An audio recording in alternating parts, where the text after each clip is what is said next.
streaming.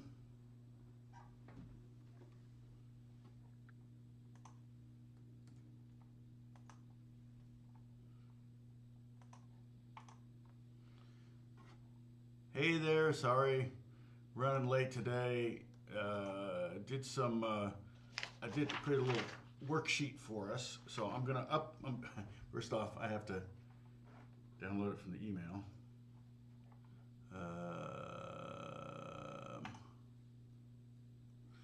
All right, so where can I save this?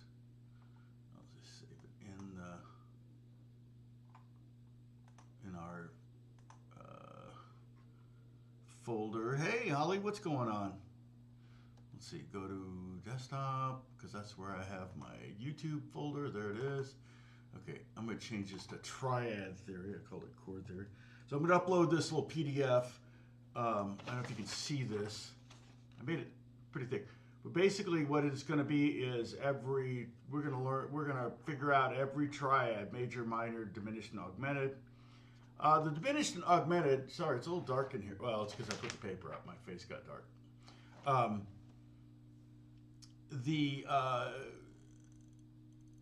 It's more for just the exercise of doing it. So, and I'll keep talking about it. I can even do, let's see. So I have this now. So now I need to go to this folder. I got too many windows open. I meant to get a new screen. So I've got curved screen, but I've got two curved screens instead of one big one. I'd kind of like to get one big one, so I don't have a line in the middle and I can kind of put things anywhere I want. No, I need it. Let's see. Here, Discord. Discord. Here we go.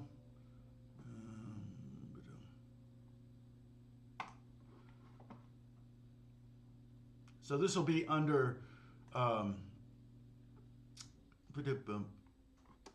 what's new, okay. Oh man, Tom's lesson of PDFs. I'm gonna drag it right in there. Looks like I put something in there. Somebody else put something in there? No, okay. Man, I got too many windows open. Okay, Triad Theory PDF. And I'm gonna hit return, see if it loads. Processing, okay. Now, I'm going to do a little screenshot of it. And then I'll drag it into the browser that I can reference, and I'll drag it to your browser so you can see it. And then, let's see here. Boom, go like this. Boom, there it is. And this is what I'm going to be referencing. So you can go now to the Discord. The link is here. All this paperwork. All this paperwork. All right, I should have done all this beforehand. I apologize. Just kind of got crazy. Yes, I was sick last week. Man, I felt last Saturday night, man, I was up all night with, I didn't have a fever. I kept taking my temperature, but I would 1 minute have a horrible sore throat, take a lozenge, whatever, go back to sleep. Thinking I slept a couple hours, I wake up, it's 20 minutes later, and I'm parched. I need to drink something. So I get a glass of water, drink a little bit of water, go to bed. 20 minutes later, thinking it's 2 hours later, I wake up, I gotta pee. And this went on the whole night. I ended up getting no sleep, and I had to work at church, and I just felt awful. And I stayed away from everybody, stayed out of the green room, and nobody was sick this week, so I don't know what I had, but stuff going around. And it was like 12 hours of, oh my God, I feel awful. And then I started coming around, but Monday I was just kind of wanting to sleep in because the night before I wasn't able to get any sleep. So I think I let Bruce know in advance that I wasn't going to be here, and he let you guys know. So I'm feeling good. I'm pretty much almost 100% back, except last night I didn't get much sleep for a different reason. But David. Where's David? Oh, Storm. Sillers, you're in Scotland, right? Am I getting the wrong David? Oh, yeah. You had a bad storm in Scotland. Well, we had great weather when we were in Scotland, but we were there in June. So, what was in that box under your Christmas tree? You never saw that. I did get another banjo from Brad. Brad, are you here? Brad, I can put a little logo on my window here for Malibu Music so people can look it up. Brad wants me to come in and do a live stream from Malibu Music.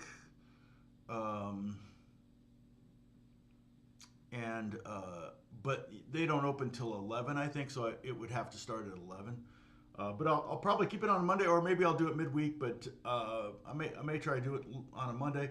And pretty much what I want to do there is basically interview Brad and kind of get his story, his guitar story, his guitar journey, and how he ended up owning a guitar store. Well, I know the story. So I don't know if he wants to share it, but he can if he wants to. But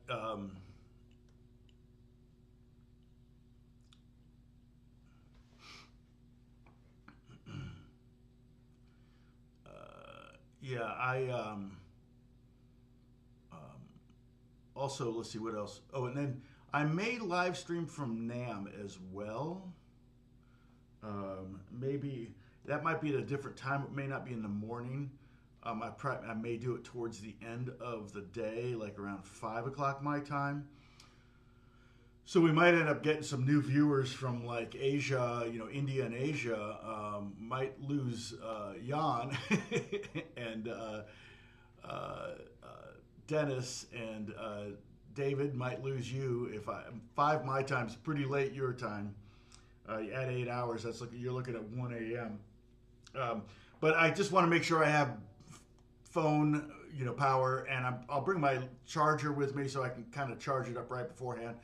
And then I'll walk around. I may have to do an experiment with the live stream and on my phone and see. I try to get to work. I don't know if I think horizontal is always better. People always. It always cracks me up when people are filming news events, like a plane crashes and they're filming vertically, and I'm like, turn it, film that you get the whole picture. It's how our eyes see. Actually, I see vertically because I'm blind in one eye, so I don't even know what I'm talking about.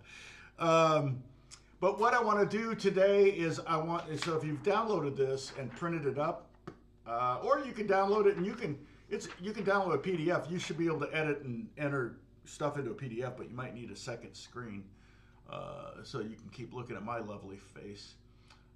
Can I do it here? I could if I wanted to create a million little things. Hey, what's going on? Is that Lairbear or Lair? Is that an E or an A?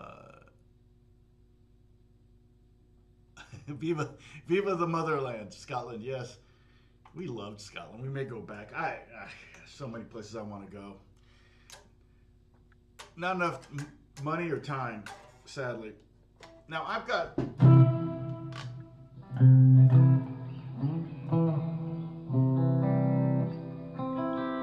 I got a tune.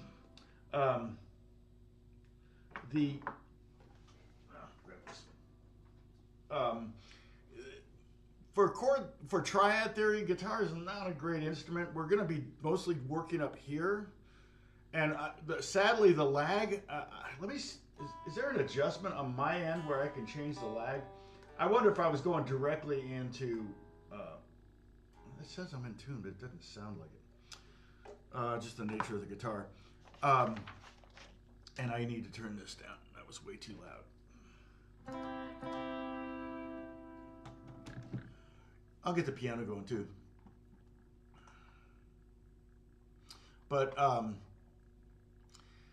I really wanted, my dream would be for me to say, okay, what's the next note after this note?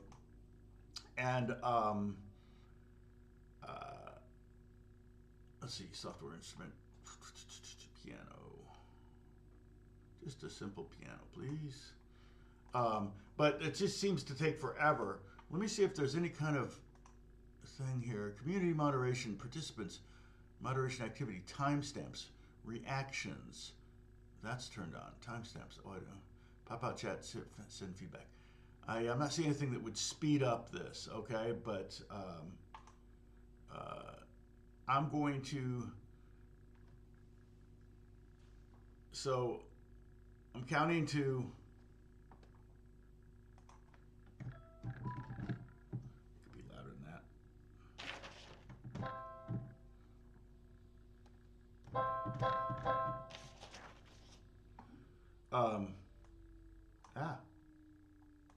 Oh, I've got laundry going.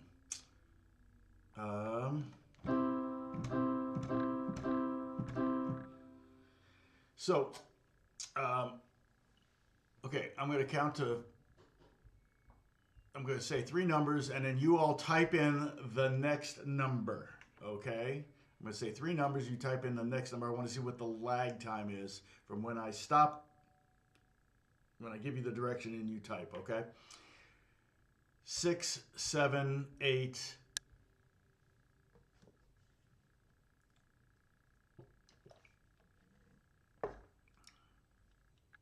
Well, that's not too bad, Holly.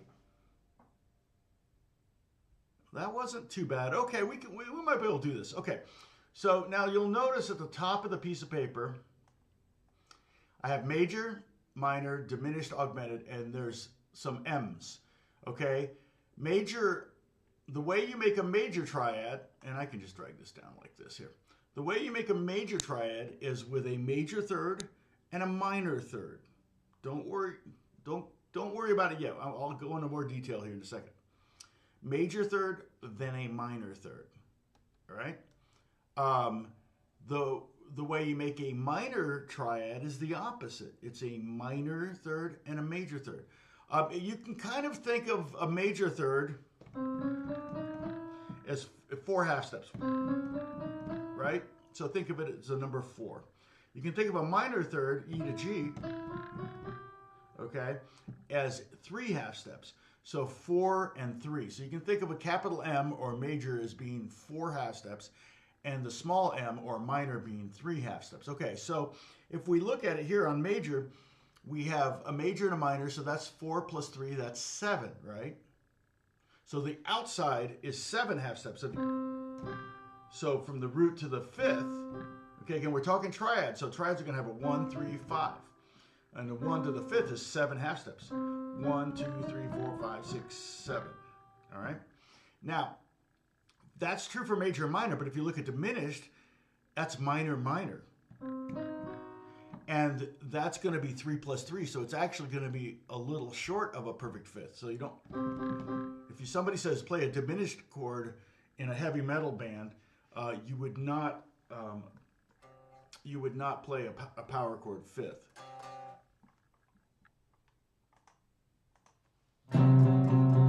You would flat that fifth like that.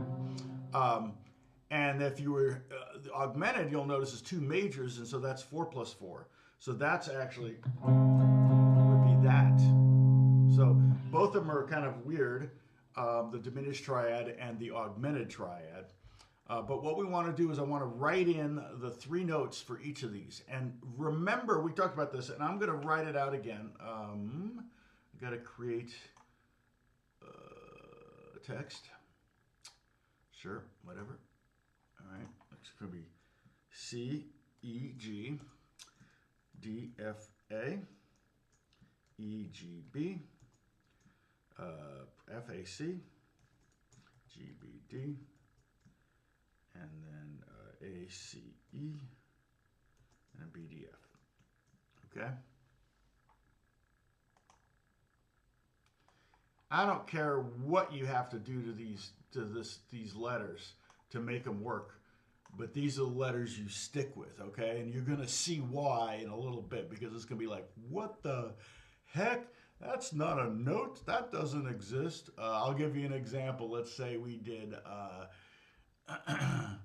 we're doing D sharp augmented.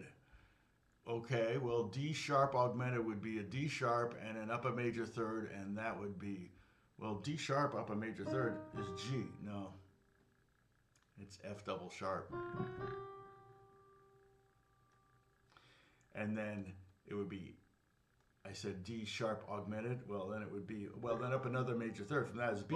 No, it's not a B, it's an A double sharp. You're going to hate me at the end of this. You're really, really going to hate me at the end of this. But you really want to keep that DFA skeleton in any of the, we've got some, we've got, basically, we're going to have 12 D chords here. We're going to have D flat major, D flat minor, D flat diminished, D flat augmented, D major, D minor, D diminished, D augmented, D sharp major, D sharp minor, D sharp diminished, and D sharp augmented. Now, we're probably going to cherry pick for a while and then fill in some of the others. We're not going to go straight across or straight down.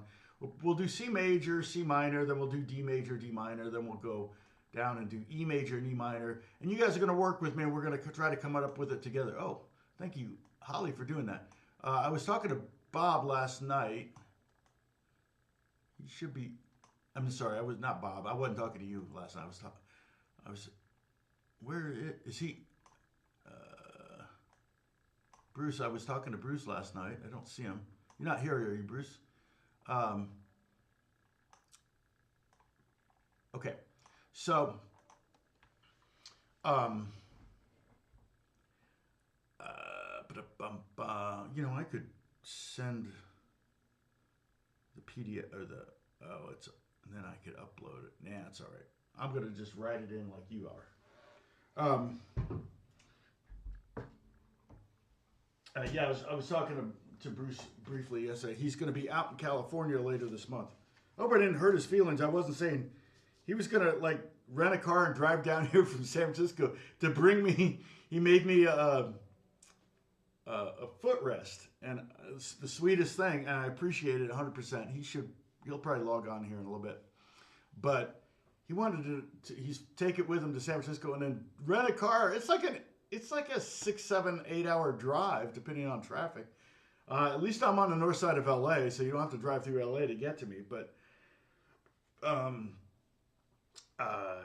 he wanted to bring it to me and maybe hang out with Livestream, which I'm totally fine with, and get lunch or something, which I'm also totally fine with. But I hate to, he's going to stay in a hotel or something. I mean, that's a lot of driving to hang out. But I mean, that tells me I mean something to him. So I hope I didn't. I was like, dude, you can just mail it to me.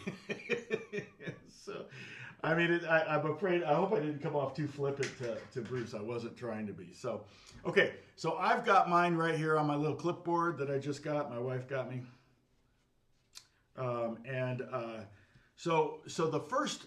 So we want C major. So we want to go, and you can find these notes on your guitar if you want. It's good exercise. And if we were to do that, for example, if I grab my classical guitar, everybody take a sip. I'm changing guitars. Let me tune this baby. These strings are new, so.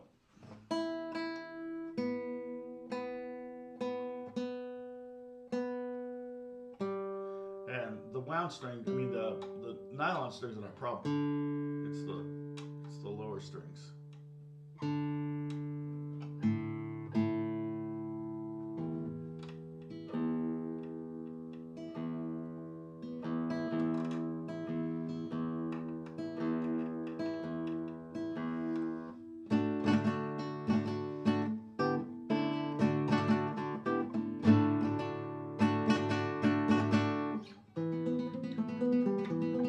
Okay, so you could probably do some of these on one string because I think it might be easier to see these intervals. So a major, I'm going from the 1st fret to the 5th fret. 1, 2, 3, 4 half steps. Don't count the first note. 2, 3, 4, that would be a minor third. You got to technically count up the intervals. So we're counting up 5 notes. 1, 2, 3, 4, 5, but we're really only playing 4 intervals. So 4 half steps, and we get to an E. All right? And then we want a minor third from the E. You see that thing flashing right there. I got a new line 6, the HX Stomp. I'm going to try to use that at church instead of my lexicon rig. Okay, now we want a minor third. And we go up here. And we get a G note. Now you may not know that's a G note. You may have to go E, half step, F, and then there's F sharp, and then G. And we could, probably do all of these on the top 2 strings or so. Not a bad way to start learning your fretboard too, because I always say that's a priority, is for you to know your fretboard. It makes it a lot easier to go, what notes are in this chord? Oh, E flat, B flat, E flat, G flat, and B flat. Oh, that's an E flat minor chord. That kind of thing. And actually, that's something that you'll cull from this exercise, okay? So, in that first box there, we can write C, E, G. All right? C, E, G. Now, you'll start to see patterns. If you're a lazy person like me, you'll start to find some cheats that you can use. For one thing, I'll tell you, I already told you this. Remember I said, if we think of a major as 4 and a minor third is 3, 4 plus 3 is 7, and then 3 plus 4 is 7. So minor major is also going to have a perfect fifth. So we can take this, you can't really see this, but in the next box, the minor box on the C, we can take the C and the G and leave a gap. Because we know they're both going to be outside, the 2 outside notes are going to be the same. Uh-oh, I got blurry. It was trying to focus, there we go. Oh, yeah, maybe that's a trick, it's holding up a piece of paper. Okay. Hey, Josh, what's going on? Great to see you. I'm assuming you're going to be at NAMM, Josh. Will I see you? I'm planning on it. Maybe I can, if I'm live streaming, I want to live stream a little bit from NAMM. Josh, maybe I'll start at your booth. Last time I live streamed, people were cracking me up. I was doing it on Periscope. So I was on Periscope, which was a Twitter thing years ago. And my pastor got on, right? My pastor got on, and I just walked past some booth that had, and it's pretty rare now, like in the 80s, it was really common to have girls in bikinis and go-go dancers and things like that at booths. It's pretty frowned upon now. People don't tend to do that, unfortunately. I'm just kidding. But I was walking by one of those booths right when my pastor got on. I was like, oh, hey, I got to aim the camera this way. But people kept saying, oh, hey, can you go to Fender booth? Yeah, but it'd probably take me 20 minutes to walk there from here. Okay, well, can you go to Gibson? Okay, well, Gibson's probably 25-minute walk. People don't really realize how large the NAMM show is. You can download the app and look at the booths, and the little square like this that's, basically this big on a paid like a hall that's this big. That's 10 by 10 feet. And so there, imagine just, a whole page of those little boxes, and then that's Hall A, and you got Hall B, Hall C, Hall D, Hall E. You got the arena, and then you've got the new halls, which are even bigger.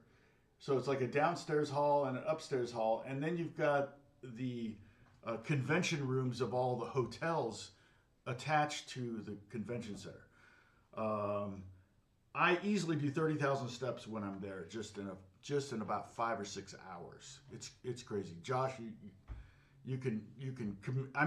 I don't know if Josh, you were even allowed to leave your booth. That was one of the reasons Alex didn't like doing the Voodoo Lab thing, was because you could only be away from the booth for a little bit, and it's really hard to see everything, in little 15-minute spurts. So, okay, so what we need up from C, all right, and remember it has to stick over here, boom, it has to be C, E, G.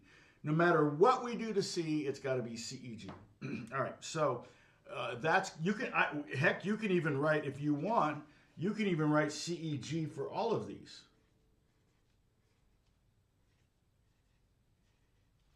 But I would leave some spaces. You can't really see that, dang it. But you could leave some spaces so that you can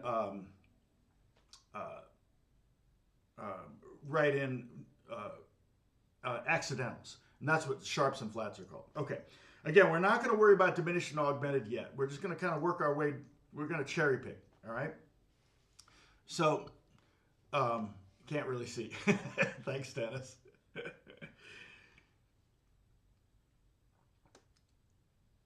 Basic, yeah, it would be nice to have a go-kart. Like a gas-powered one that could do like 30 miles an hour. That would be perfect. I was there with Rudy Sarzo one time, like walking the hall with Rudy Sarzo, who was a member of, was it Motley Crue, and then he was with Ozzy Osbourne.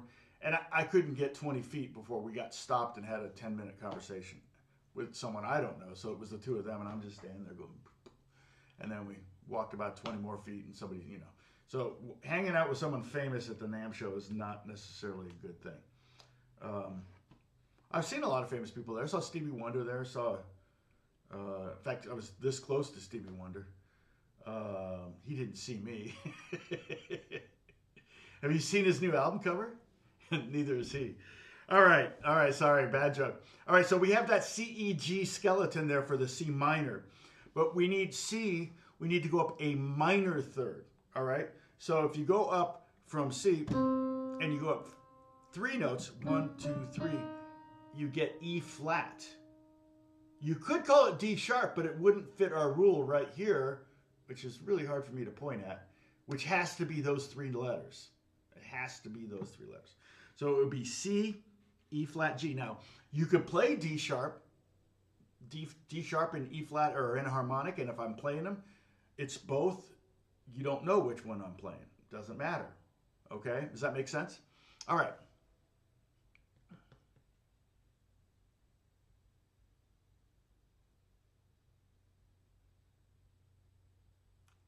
Oh, yeah, that sounds about right, Holly. 1.2 million square feet. That sounds about right. I've been told that the NAMM show is the largest convention west of the Mississippi. I don't know if that's true, but the Vegas has some huge, you know, what is it, the Consumer Electric, CES, Consumer Electric. But no. Yeah. And I bet, how long ago you went, Holly, I bet back... There would be a lot of hostesses at booths back in the day. I actually had a girlfriend that did that at McCormick's place. She was a model, and she in Chicago, and she would, like, the Chicago Tribune would have a booth at something, and she would man that or whatever. I mean, she wouldn't wear a bikini, but she could have, I guess. Okay, so let's skip down to D. All right, so. We can just do this right now. We can go ahead. We don't need to go all the way across the diminished. But write what are the three notes for the D triad? All D triads are going to have a D, a F, and an A. Okay, so we can go to the D line there and write D, F, A, and then go to the next box and do it again. D, F, A. All right. But don't keep going beyond that because I don't want to get too confused with too much unfinished business. Okay.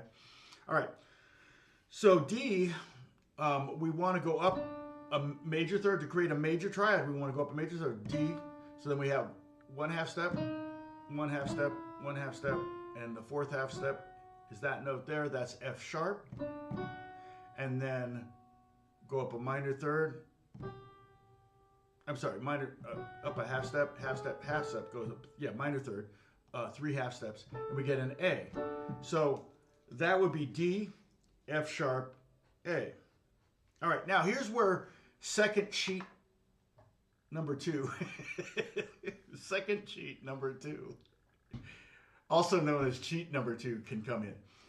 A little bit of theory knowledge, a major triad, if you want to make it minor, you flat the middle note, the third. All right? So if we flat F sharp, we get F. If we take F sharp, and go down a half step. We get F. Well, lo and behold, we're all done. DFA is the D minor triad. I could get a Sharpie out for this maybe. DFA. This is reminiscent of the beginning when we first started doing live streaming. I would show you pieces of paper that you couldn't see when I first started doing it during COVID. And then I got OBS and I could type stuff in here. That's why the OBS kind of comes in handy. It allows me to put stuff in there. Okay. Oh, you and me both, Holly. 63 years old. Ooh. Okay. We're going to skip D sharp and E flat. We'll go down to E. So go down to the E line. And what 3 letters do we need for E? I'm going to write them in. And you can do both the major and the minor the same way. E, what?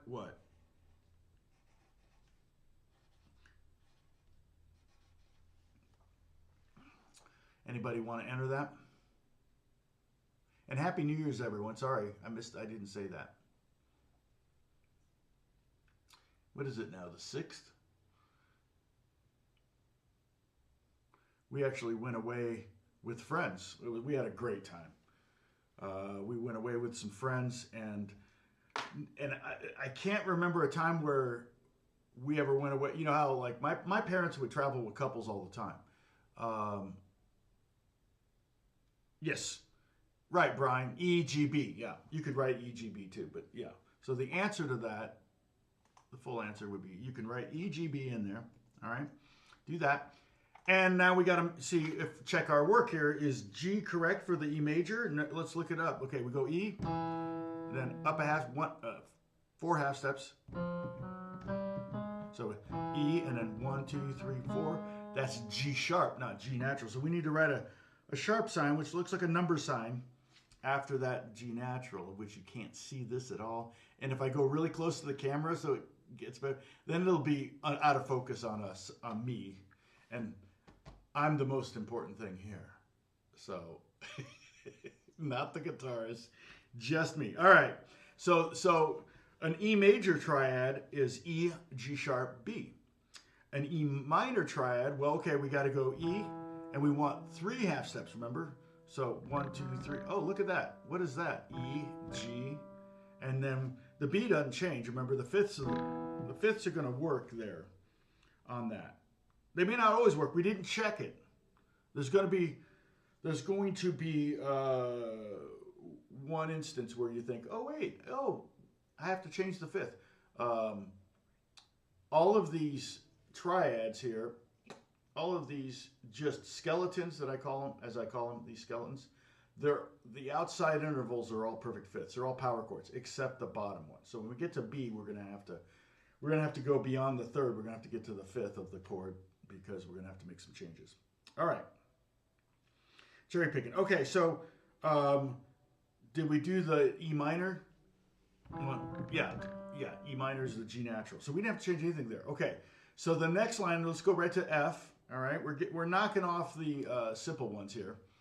All right, and what will be the skeleton of across the board, all the way across the page there at F? They're all going to be, in fact, also F sharp is still going to be the same 3 letters. What are they?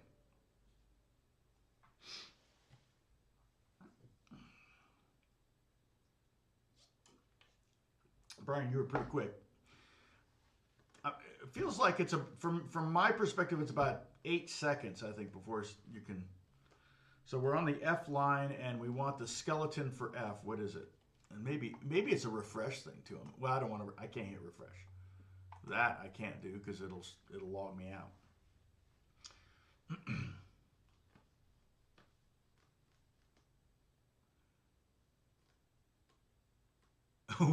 What joke did I make, Sadie? No. Oh, hey, Live Free. What's going on? Good to see you. Not yet. That's the next one. We're on F right now. So you're ahead of me.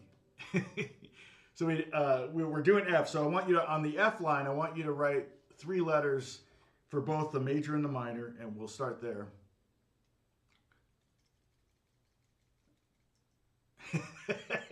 Live Free jumps in the first time. There you go, FAC, and he gets shot down. It's like, that's what I get. I'm going back to lurking, he said.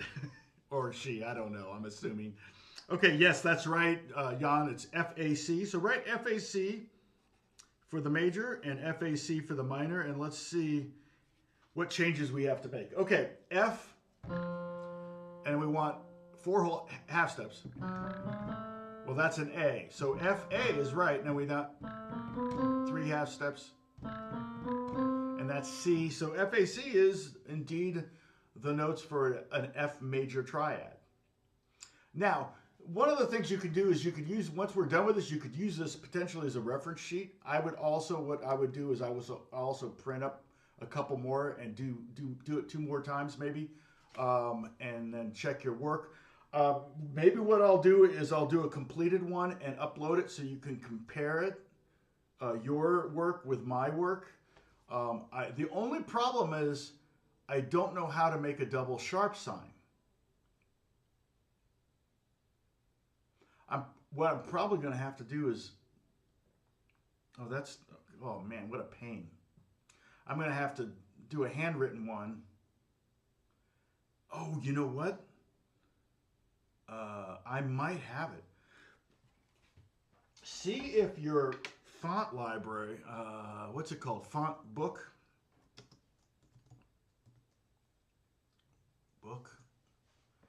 Has, search for Finale.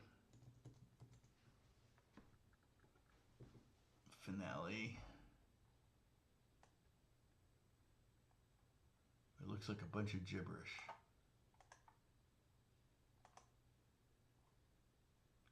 Well, I see flats and stuff in here, so that's cool.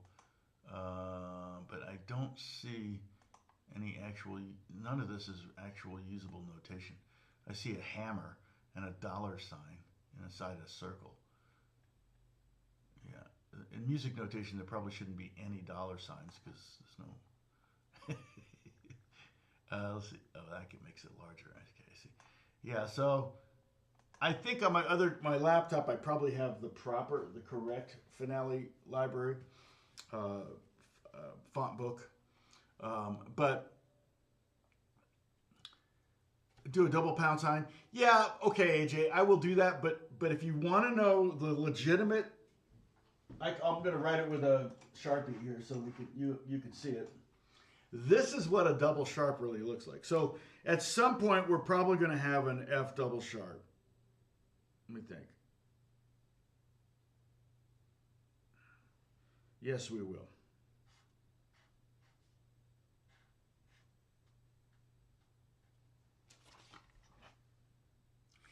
It's like an X with dots in every corner. That's technically a double sharp. Isn't that ridiculous? But you're right. I could just do a... so in other words, F double sharp. Here's F. Here's F sharp. Here's F double sharp.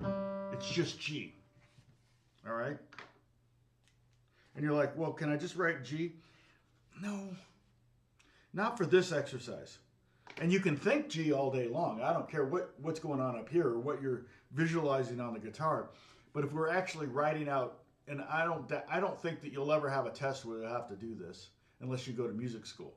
And I'm a little bit blurry because I leaned in, but with this, there we go. Oh, hey, that worked again.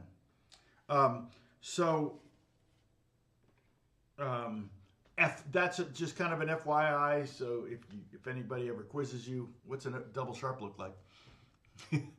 Live Free has gone back to lurking. I'm sorry, man. Okay, but Live Free was right here. The next one is GBD. Thank you, Live Free. So we're gonna skip down to G, and on that line, right? Oh wait, we didn't finish. We didn't do F minor. Okay, so go back up to F. The FAC is indeed the F major triad. Now we want a minor third from F. So 3 half steps. And that's A flat. Okay? So now we gotta change the A flat or the A to the A flat, right? And then just check our work, make sure that the C is right. F, we need 4 half steps. 1, 2, 3, 4. Hey, Bruce. Let's see. 1, 2, 3, 4. Okay, and that is indeed C. All right. So far we've done the C. Bruce. So if you go to the Discord, sorry, I should be saying this every 15 minutes. If you go to the Discord, you can download this sheet here. All right. And then you can start handwriting stuff in. So we've worked our way so far down to F, but we're not doing all of them. We've done C, we've done D, we've done E and F, and we're just doing major and minor. So we're not filling out the whole thing. This might be a 2-lesson lesson. I do have work I have to do. Somewhat busy week, which is good. Usually it's a little slow this time of year. We'll see. But working for Taboo from Black Eyed Peas. That's one of the reasons I was late. My wife and kids are used to this. You know, Dad's in his office. We're gonna go somewhere. We're gonna leave at 6, and they come and get me. Hey, you ready to go? And it's like, I just got an idea for something. I said, let me get this idea down before, and if it takes me 5 or 6 passes, it might be 6:15 before we're out of there. But it's just like when inspiration strikes, you gotta capture it as best you can. I've done it in the car where I've like gone, sung melodic ideas or bass lines or chord progressions in the car on my phone, just so when I got home I could do it. I've never done that in the shower. I don't take my phone in with me in the shower. I don't get good ideas in showers. I do get good ideas on walks sometimes. Yeah, Bruce, I hope I didn't discourage you last night. You want to rent a car from, for one thing, did I get that right? You're taking Amtrak to San Francisco? Is that a long ride? Do you have a sleeper car?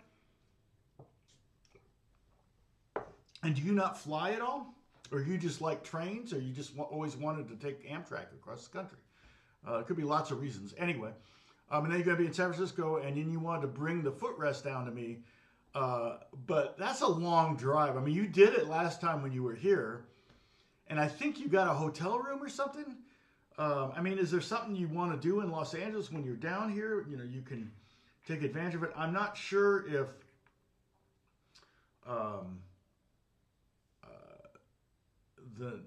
when you're exactly thinking you're going to come down here, but I mean, I can't imagine we'd drive down and drive back, and you could just ship it to me. I'm totally fine with that. But I also understand if you want to hang out here with the live stream, or get coffee or lunch or something. Oh, the trip's an adventure. Okay. So you do have a sleeper car, because you're not going to be because it's got to be.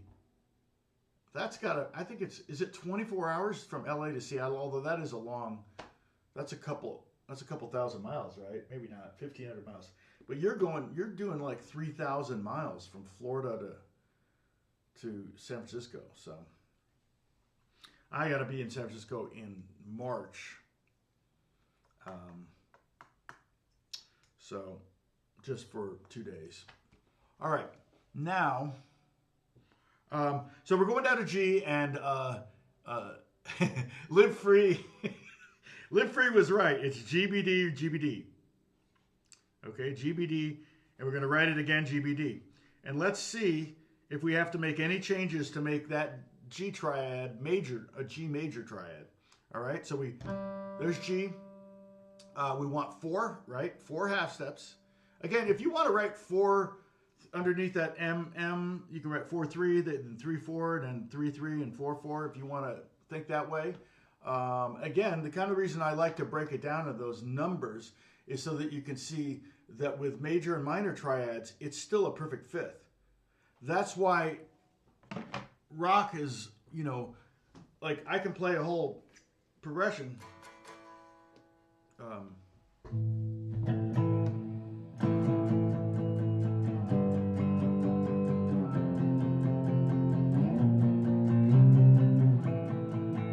You don't really know what the harmony is until, technically you don't know, maybe this is A minor, this is G minor, this is F major. And then you really really don't know what the harmony is until you kind of get enough chords to kind of extrapolate it. We can talk about that in another live stream on how to do that, like how to figure out what key a song is in. And sometimes that doesn't help. I don't want to get too sidetracked here. Okay, but the outsides, the first and third note, or the root and the fifth of minor chords and major chords are the same. They're always a perfect fifth. So that's why you can kind of, you can do, what is it?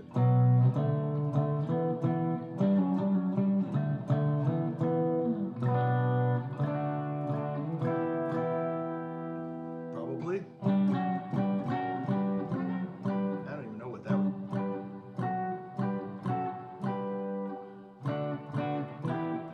was. Sounds silly with the thirds in there.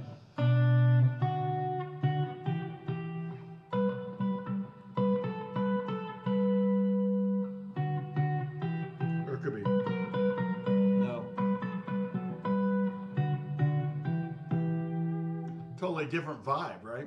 I mean, I can't tell you how many songs I've written that use those kind of.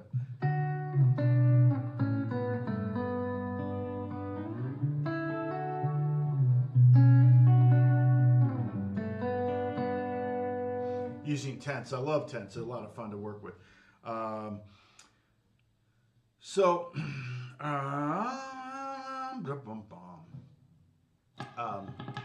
So G, oh sorry, we don't, G, open G, up four half steps, 1, 2, 3, 4, and we get a B note, so we don't need to change anything there. G, B is fine. We go up three half steps from B, 1, 2, 3, and we get a D note, and that one's fine, so we don't need to change anything there, all right? So, that one's good. GBD is indeed a major triad.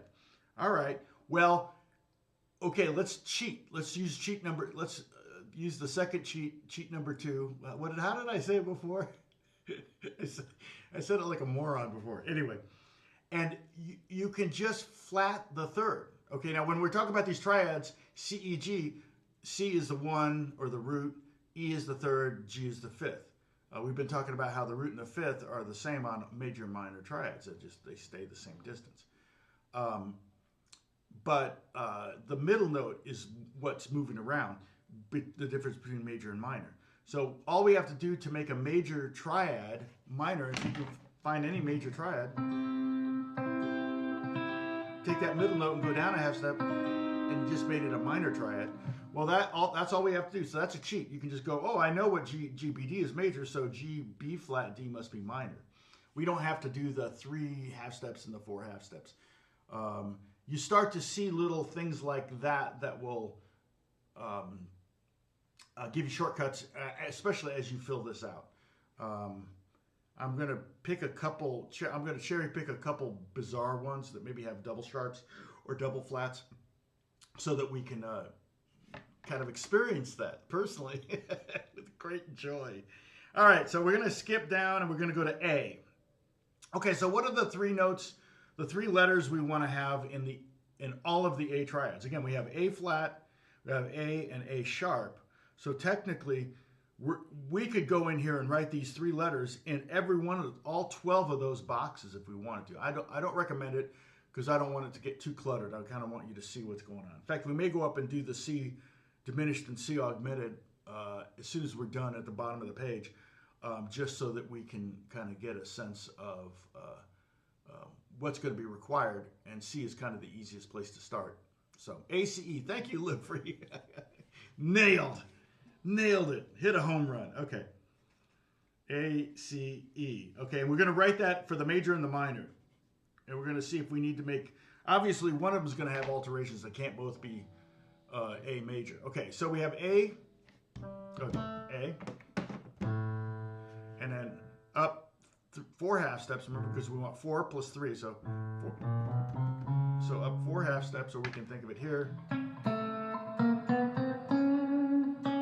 Okay, that's a C sharp. So we're going to put a pound sign after the letter C in that first box there. So it should be A. So A major is going to be A, C sharp, E.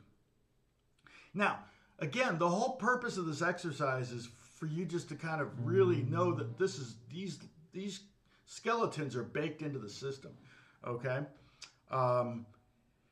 It is, and I'll tell you, it is hard when somebody doesn't follow these rules sometimes. Like, I'll see somebody will post they'll put like B over E flat.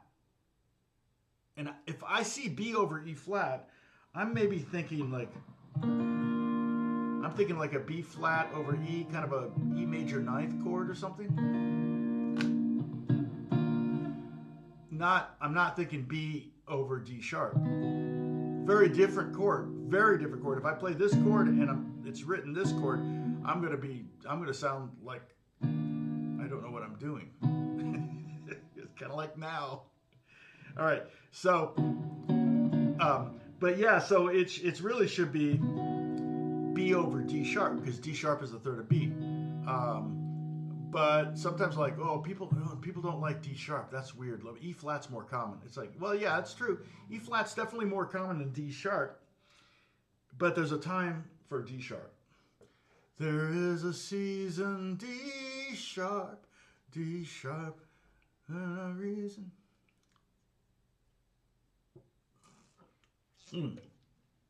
It's a four-day trip. Whoa, 4-day. First day,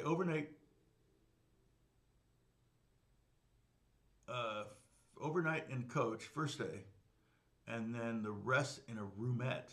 And is that there and back, or are you flying back?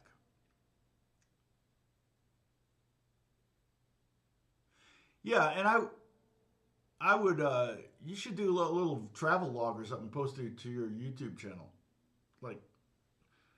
Like things that you just film a bunch with your phone, and then maybe edit a movie together later and say, here's what I learned doing, taking Amtrak across the country. The do's and don'ts. Welcome to the Washington Post. Okay, somebody used my email to sign up for the Washington Post, or is this a spam? I did not sign up for the Washington Post.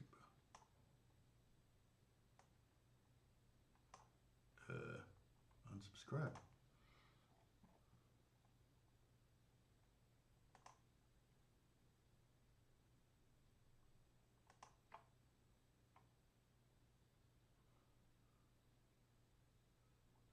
Okay. I mean, everybody has your email address, so I guess they can sign you up for all sorts of stupid things. I feel like I'm hearing an echo in here. All right. Okay, so we did A, we got C sharp, E. Okay, let's do the A minor. Well, you want to do our cheat? It would be good to do the cheat. Okay, so we have A, C sharp, E, which is sorry, let me click on that. There we go. A, C sharp, E, which is our A major triad. And to make a minor triad, we want to take that major triad and take the middle note, the third, and drop it down a half step. Well, so A sharp flat is just, C sharp flatted is just C. So our ACE is golden, okay? So for A major, we would have A, C sharp, E, and for A minor, you should have A, C, E. All right, let's go down to B. And the three notes that we can go ahead and write in for the major and minor there. B, D, oh sorry, I was going to let you tell me. B, D, F. Okay, I gave it away. All right. So we start on B. Thank you, AJ. Start on B.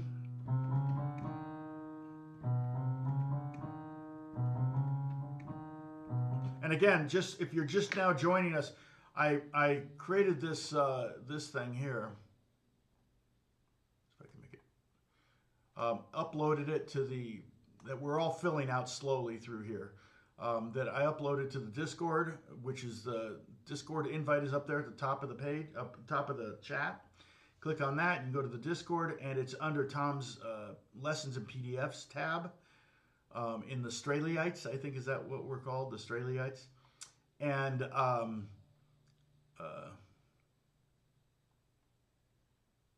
oh, you have. Oh, that's awesome. Okay.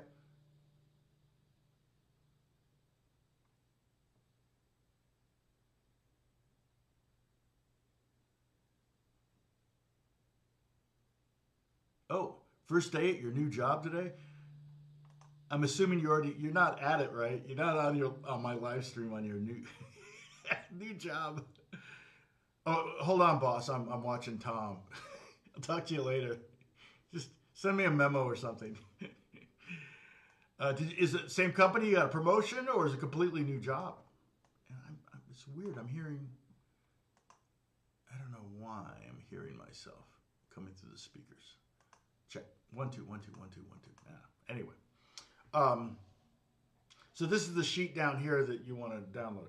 Okay, so we wrote at the bottom of the sheet. In fact, we can see at the very bottom here. I can make it really big again and pull it out. At the very bottom, we have the B.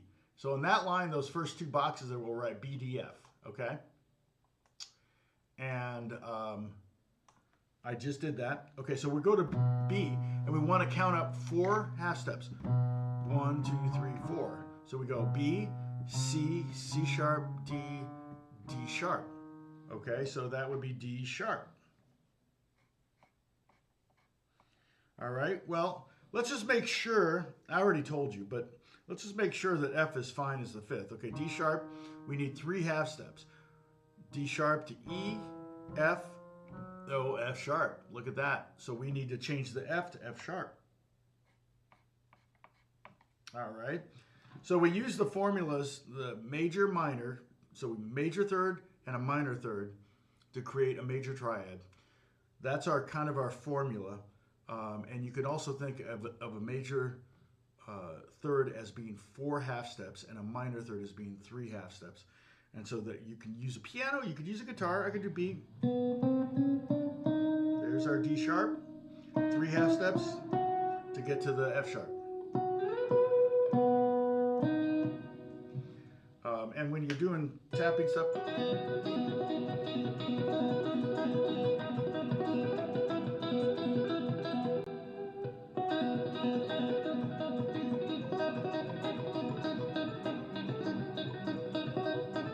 anyway, very sloppy at that. I probably haven't done that thing in like 10 years. I used to.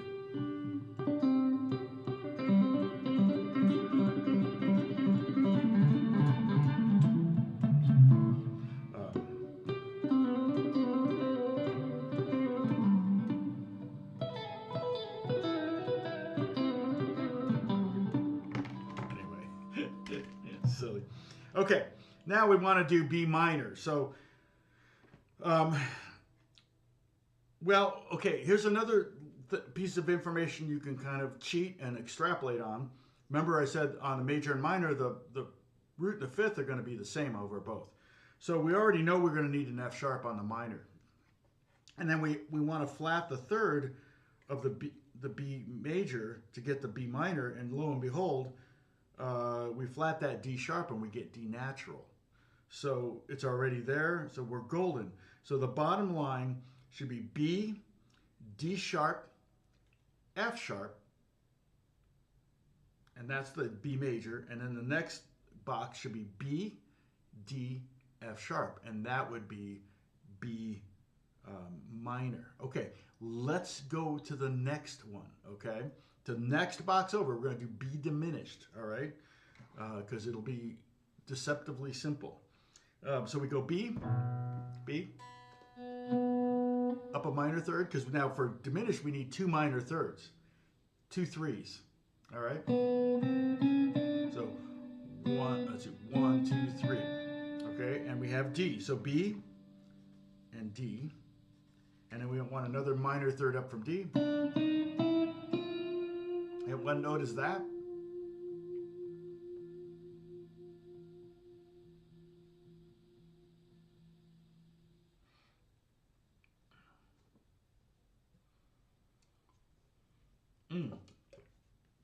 Dang, you've been looking for work since last June, dude. I'm sorry. That sucks. Uh, oh, cool. CAD tech for underground power cables. That's awesome. You're like 1,000 times smarter than me. 50 to 380 kilovolts, I'm assuming. Okay. So we have B, D, and F natural. So the BDF thing just works. All right. Now I'm going to tell you another cheat. All right. Here's another cheat. You want to create the augmented chord. So if we want to create the augmented chord, we just kind of copy and paste the major triad over to the augmented, and then we're going to raise the fifth up a half step. So we're going to get our first weird accidental. We're going to have B. So I would have B. Oops, I wrote a D. B, D sharp, and then you can write two sharps, or you can write that sharp symbol that I showed you, the X with the dots. I'll probably just do two sharps, but for here I wrote this thing here, F, that's an F double sharp. It's the same as G, but if I look at it on the guitar, we have the B, all right, and we go up 4 half steps, and I get D sharp, go up 4 half steps, and I get a G note. But really we want to keep it called F. But here's F down here. So that's F sharp. This is F double sharp. Technically, yes, there are triple sharps and quadruple sharps. Technically, yes. I've never seen one.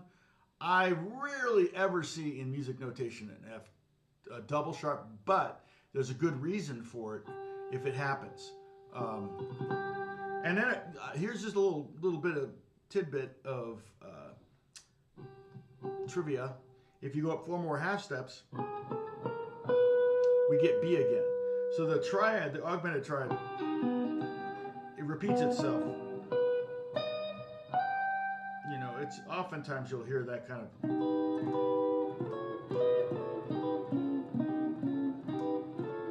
That's usually used for like, oh, I remember I had a dream.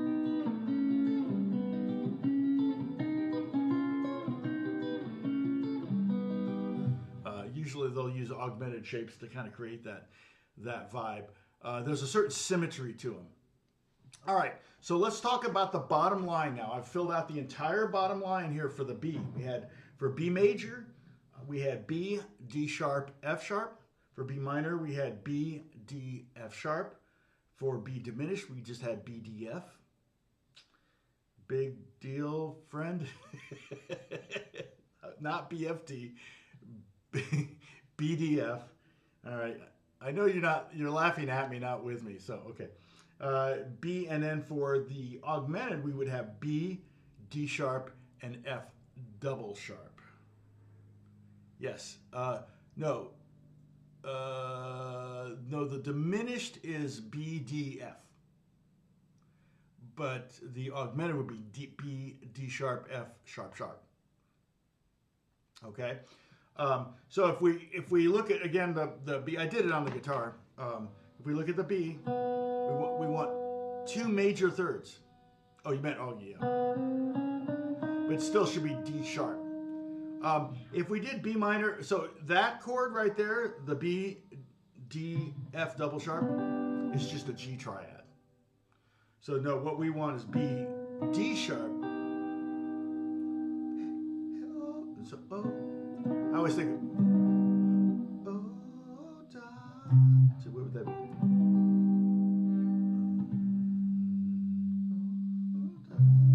Is that right?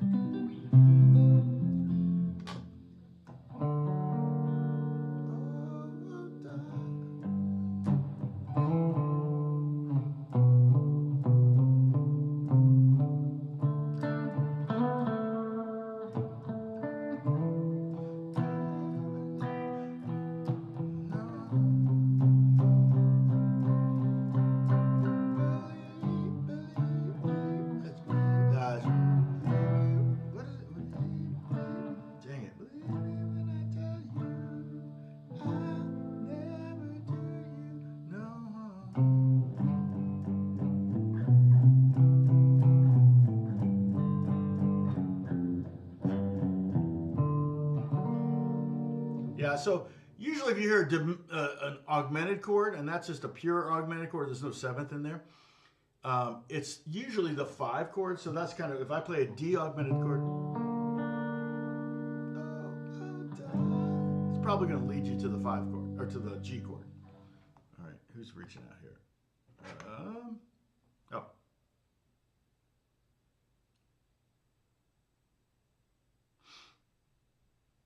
So, okay.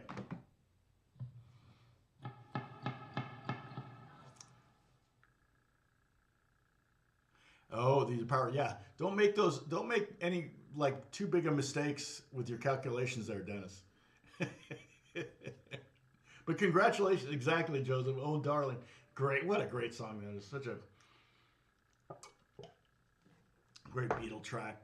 I mean, it's hard. I'm hard pressed to have a Beatle track I don't like or can't find something I like in it. Big Fighter, good to see you. And it's I still haven't made.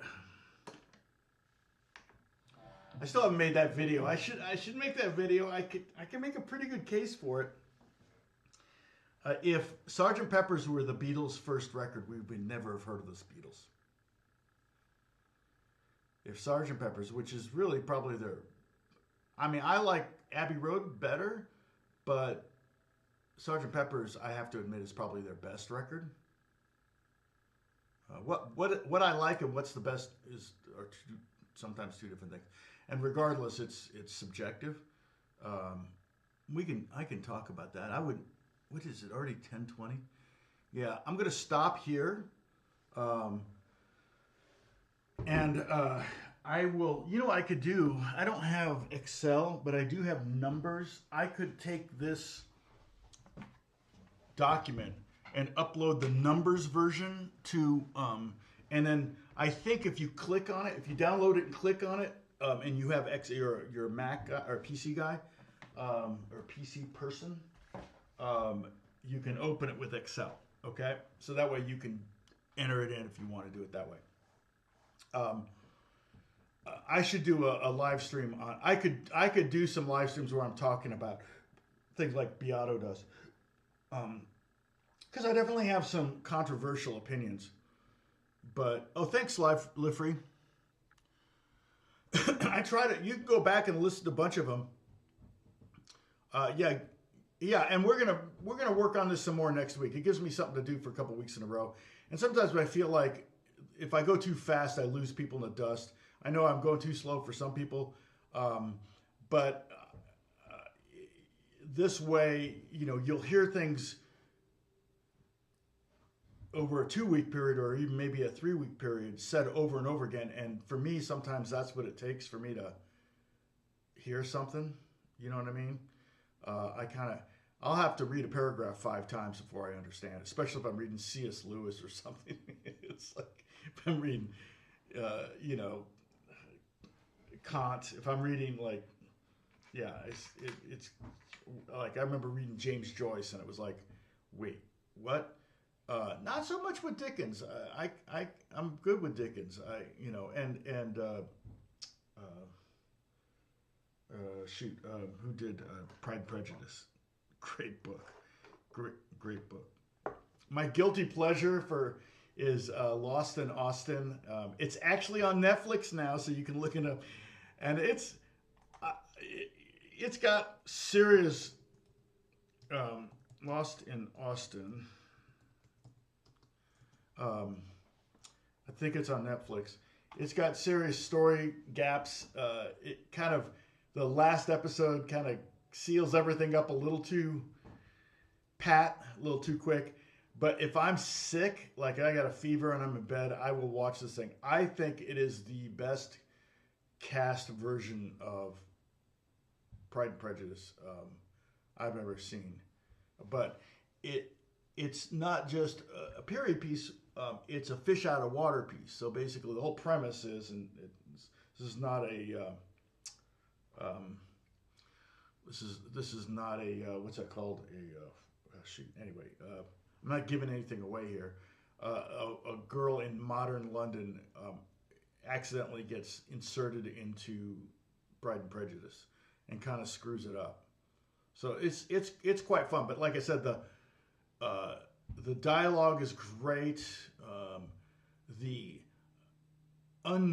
previous unknown or unspoken things that were in Pride and Prejudice that are said are really on point and referenced many times.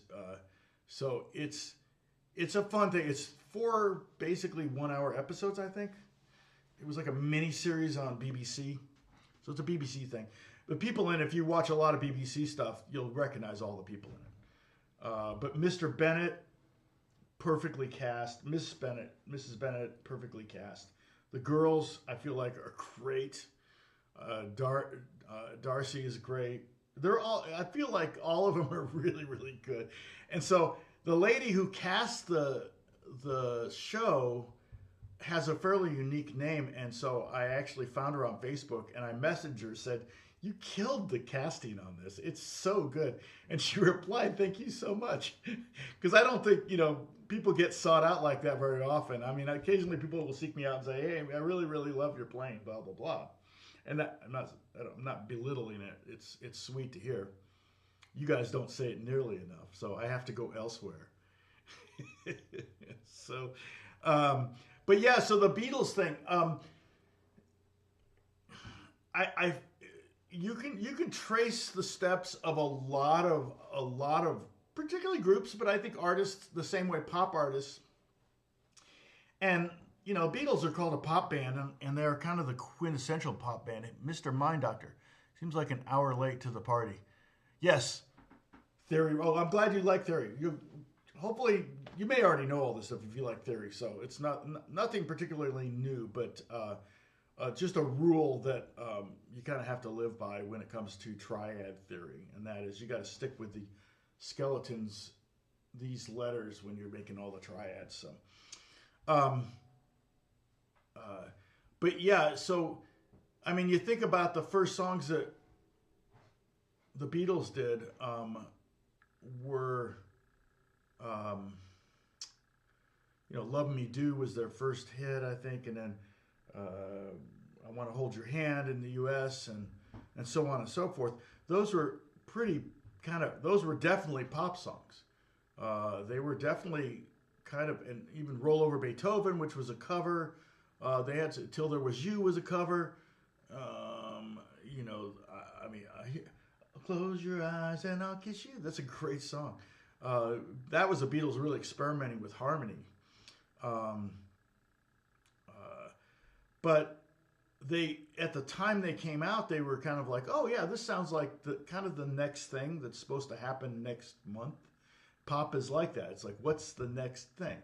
When I'm writing ideas for pop artists, and I'm working with a couple of them tomorrow, when I'm writing ideas for pop artists, I rarely pitch something that I've done before. I always try to do something that's kind of different and new and never been done before, even on guitar, or harmony that's like, "Oh, what about if we did this?" And it's hard to do something that hasn't already been done. That's literally impossible.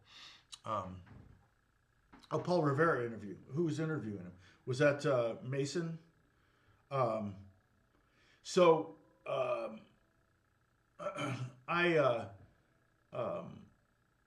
think the first Beatles records were very accessible. All right. Let's say the Beatles never released those. Let's say the Beatles came up on 66 when Pepper came out. Let's say we get to 1966. Now, if the Beatles hadn't existed until 1966 or hadn't released a record until 1966, I believe that music would probably not have progressed very much as fast as it did once the Beatles came on the scene. And a lot of that was driven by record companies, but a lot of it was driven by fans, and radio stations too had their role. But so I feel like as much a departure as Sgt. Pepper's was for the Beatles and for music at the time, although keep in mind they really were trying to do Exactly, AJ. Perfect. Yeah, that's another way to look at it. To be honest, it's probably, if you can think of it that way. Sometimes though, it's hard to come up with that 1-3-5 to begin with if you're looking at D sharp major. It's like, well, 1-3-5 D sharp major, that would be D sharp and then what? G? Anyway. But so like if Sgt. Pepper's were their first record that came out in 1966, then there wouldn't be a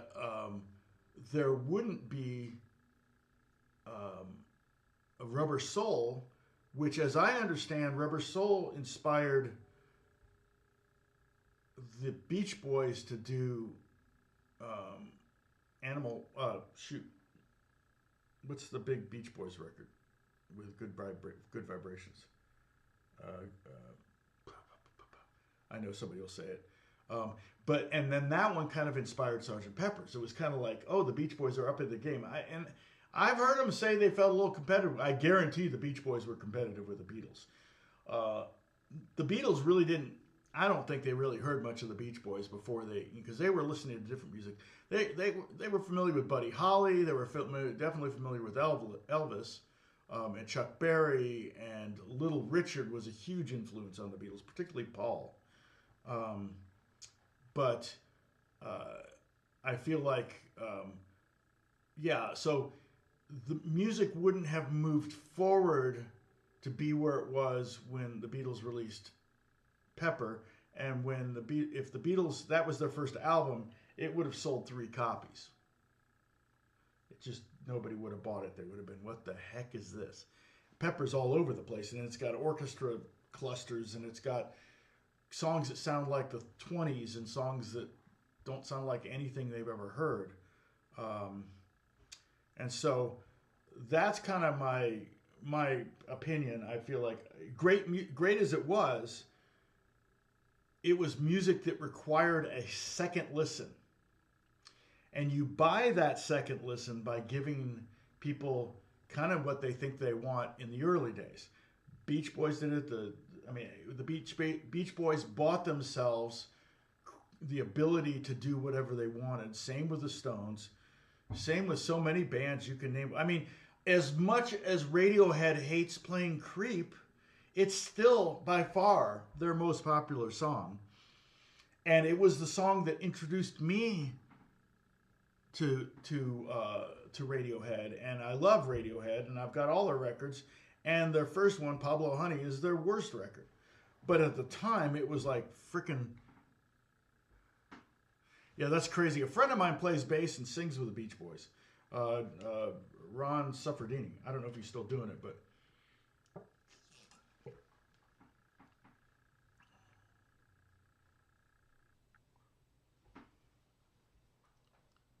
Yeah, the chat doesn't show up initially, but the chat will show up later, like Bruce said, in about 24 hours. Pet Sounds. There it is. I want to say Animal Logic. No, Pet Sounds. So Pet Sounds, I think, was kind of inspired a little bit by Rubber Soul, and then Pet Sounds kind of inspired, if I'm not mistaken, Pepper. But because the Beatles were a pop band. Now, there were bands that kind of came out with weird records. I would say that Genesis did. Their first records were unusual. But by then, you had bands like the Beatles and the Stones that had basically taught labels, oh, wow, something crazy. Well, particularly, Stones and the Beatles, we got to sign every band in England.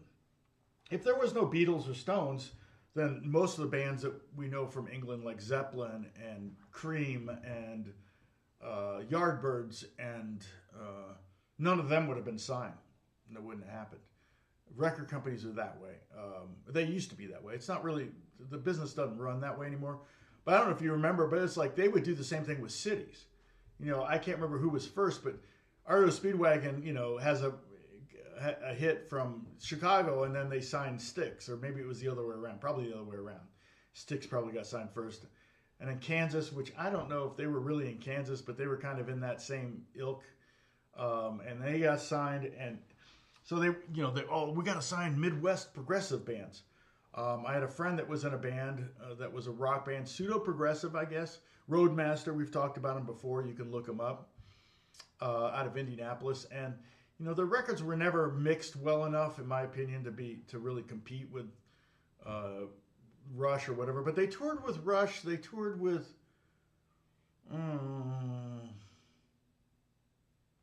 can't remember who else they toured with, but they were signed to Epic with Rush, and Rush is another band that was kind of like a progressive band that got signed in the midst of Queen. All of this came about because the Beatles, and there's huge success, and it gave record companies a lot of money or a lot of desire for more money, and so they started signing everybody. And the same thing, like Seattle, I think about like Nirvana comes out of Seattle, and then they sign who's Black Hole Sun, and they Soundgarden, Pearl Jam, Hole. There's probably 15 bands that got signed out of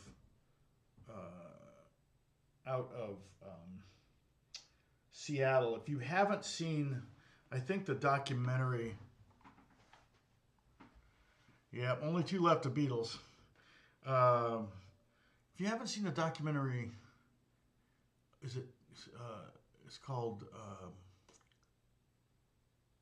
What's the name of the studio in Van Nuys? It's a pretty good documentary. I actually think it's really good. I may watch it again. Sound City. Studio is still there, I believe. Let me look it up real quick.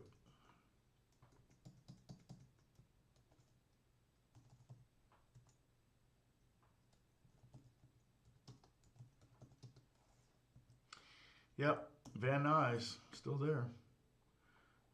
It may have been closed for a while now, back open again. Here it is on the map. Let's see how far it is. It's pretty close to me. It's in Van Nuys, not too far. Oh, it's on the other side of the 405, but not much. It's right up against, almost up against the 405. It's right by Van Nuys Airport. Where's Burbank? Where's Burbank Airport? Oh, there it is. Wow, Van Nuys Airport is really big. I mean, it's really long, right? Is that Van? Yeah. It's just basically one runway, but it's pretty long.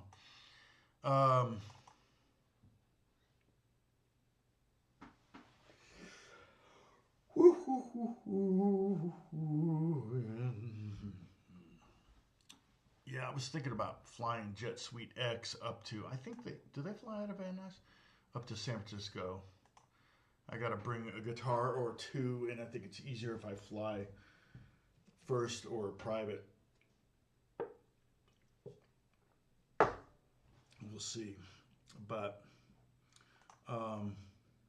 yeah, Sound City's kind of a cool, I say it's a pretty good, some of these movies kind of get bogged down at the end. I think Sunset Sound, and you may actually really, really dig that part of it. I just kind of, it was like in the shadow of Motown, I felt was a little, where they had interviewed all the guys that played on all the Motown hits and stuff, and it was really good. But in between, I think it was in between interviews, they would play songs, kind of jamming the old songs, and it's like, to me, it just felt kind of sad.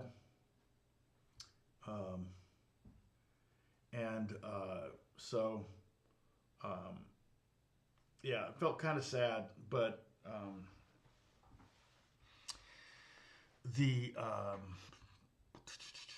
same thing was true. And Sound City wasn't necessarily sad, but what was happening there was that Sound City was started out. In fact, there's a great story about how Stevie Nicks and Lindsey Buckingham, how they got in Fleetwood Mac is in that movie. It's pretty much the first scene. And then, because it was the first record recorded there, was the Buckingham Nicks record. And then the Fleetwood Mac recorded there, and then Rick Springfield, that was a little bit of a side thing. I like Rick Springfield, classic pop, right? Pop rock kind of thing. Power pop, I would call that. There was a little bit of a bitter, because I think the studio owner signed Rick Springfield, and then Rick Springfield kind of reneged or something, and even says, I think, in the documentary they felt bad about it or whatever. So there was kind of that little side thing. So that was kind of like, okay, this is almost more personal. Didn't feel like it was. But then the studio is like dying. What's going to happen? And then Nirvana shows up, and they don't have a lot of money. And Butch Vig brings them in, and they record Smells Like Teen Spirit in there. And there's something magical about the room, the drum sound, and the mixing board. And so, what's his name? The leader of the Foo Fighters, which is the drummer from Nirvana, he ends up buying the console, the mixing board from there, and puts it in his studio. And they go over to his studio at the end of the movie, and it's his movie. He's the director and producer of the movie. What's his name? Dave Grohl. Thank you, Holly. Yes, it's the one by Dave Grohl. And they go over to Dave Grohl's studio, I think, and they're jamming. I think Paul McCartney's there. It's cool. It's great. But again, I'm not watching a doc. I learn stuff. I'm watching a documentary to hear jams, and I think they even wrote a song or something. Like they wanted to be the first thing recorded on the board. I don't remember. I'll have to watch it again. But it wasn't bad. I felt like even though it was his first movie, Denny Tedesco's Wrecking Crew was pretty good. It was a lot of interviews and a lot of examples. I think there are technically 125 songs in that movie, and that's what took so long for it to get released. He couldn't release it in theaters or on DVD or anything like that because he didn't have clearance for everything. He could do festivals, but he couldn't release it in theaters or on DVD until he had clearance for all 125 songs. And that took a minute. And so it took him about 10 years to get that done. And I actually donated to him. I gave him money to help him just kind of keep going with it because it was kind of a full-time job and he needed to live on something. So, oh, hey, Sam, good to see you. No worries. Make that phone call. How's your dad doing? So let's see what else. Anyway, and if you haven't checked out I think it's on Amazon Prime. You can check out the Videos Classic albums. They're pretty good too. I like them. They did Asia, which was great. That's like of all of them so far I've seen, it's my favorite. Although Goodbye Yellow Brick Road, I think they do want that on there. And I don't know if they talked to Elton. I mean, Elton's in the video because they have archive footage. But with Asia, the Steely Dan record, they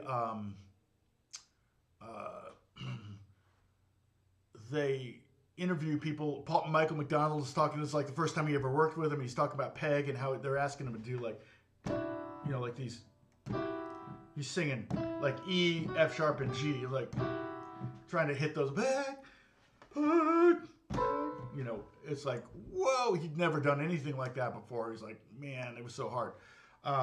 But the cool thing about it is that Donald Fagen and Walter Becker pull up they bring in the masters, the original records, and then they got all the faders and they got it all taped up and marked out, and they go, oh, what was this? And they're like, oh yeah, that was on.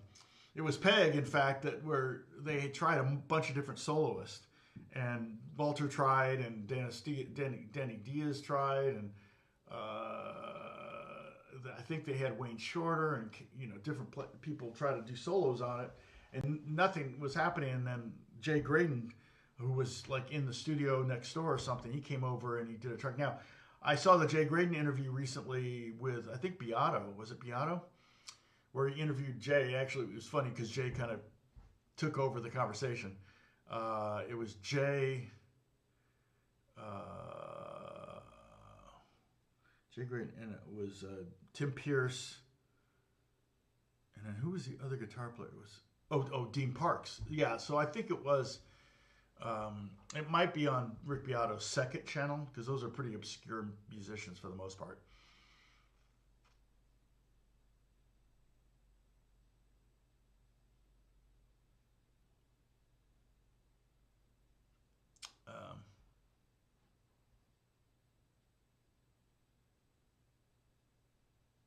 No, I don't have to cancel plans. Just sometimes I have to delay them. Um, yeah, so like what I was saying earlier is like I was late to the live stream because I was I'm working on a track for Taboo from Black Eyed Peas, and I sent him an idea yesterday. He didn't dig it. Well, he probably didn't hate it. He just didn't. He wasn't right. And so he's giving me carte blanche. I have to figure out what are the chords, what's going on, what does he want. He doesn't give me a lot of guidance, and so right before I went on, I was kind of noodling with it, and I was like, I came up with an idea, and I was trying to work it out. You know, I was like, okay, what if I did this? This might work, and so I was kind of doing that right at 9 o'clock, and so you guys got delayed a little bit. And I would do that with my family too. If I was working on something, we were leaving for dinner at 6 o'clock, and I tell everybody, "Be ready to go at 6 o'clock." And then 6 o'clock rolls around, and all of a sudden I'm in this creative wormhole. I've got to get to the other side of it to at least get the idea down, and I can work on it later. So it may be 15 minutes. It wouldn't be like I would make them wait for an hour. But they knew this because that's what Dad does.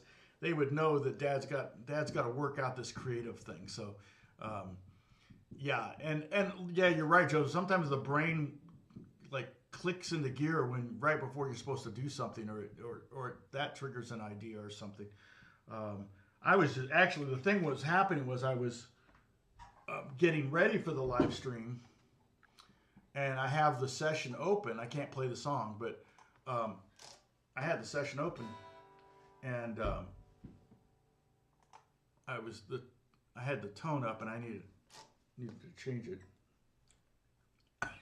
Excuse me. Why is it not making sound? Oh, I gotta go here. And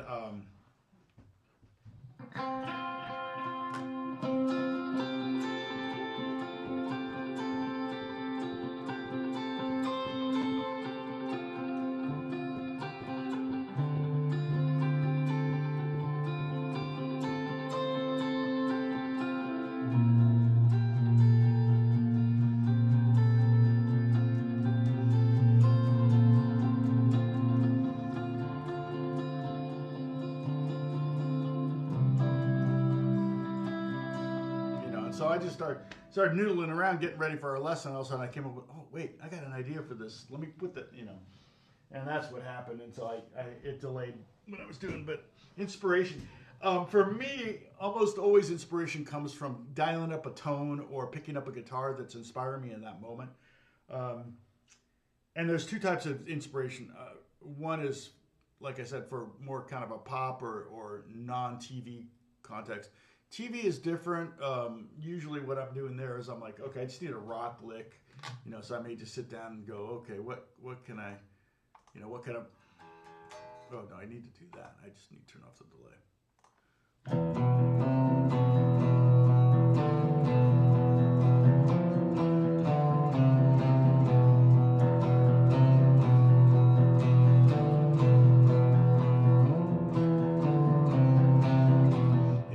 Cool, that's cool. Come up with a drum beat, record that. Now I need a B section.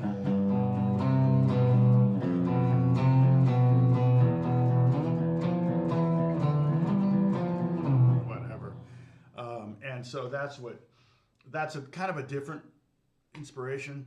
I'm not necessarily trying to create. I'm trying to create something that will be used in a scene that will support a scene, or the editors will go, oh, that would really help us sell this moment.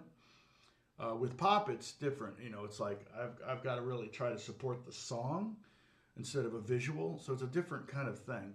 And that's if I'm adding. So this song is already written and recorded. They just want me to add guitars to it. So like I said, I kind of get to do whatever I want to do. But if I send it in and he doesn't like it, then I got to go back to the drawing board. And that's kind of where I'm at. This is my second stab at it. So.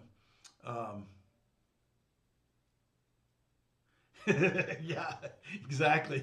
Yeah, I like my in-laws though, so at least my wife's family, I like them a lot.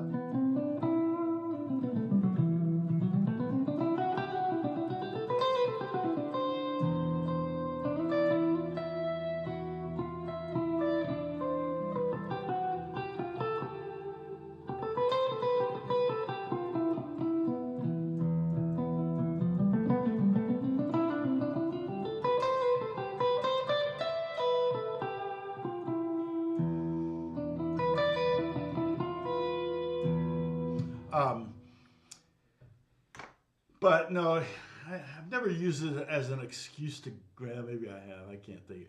I hate to say never. I can't think of a time where I've used it as an excuse to get out doing something. If I have work that I have to do, then I say, yeah, I can't go to this thing or that thing or whatever because I got work I got to do. Yeah, right. That sounds like movie music, doesn't it?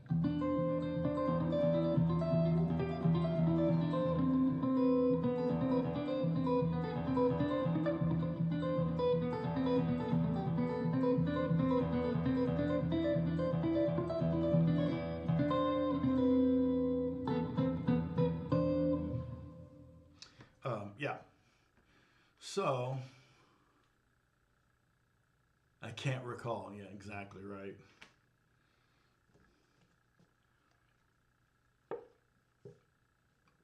You can't get perjured for that, right? You can't recall. You can't recall. They can't. It's so funny because I have a friend who actually got interviewed by the feds. Well, I've been interviewed by the feds for for job verifications for not me for me, but for people I knew. When I managed the apartment building in Pasadena, we had someone that went into the military, into the like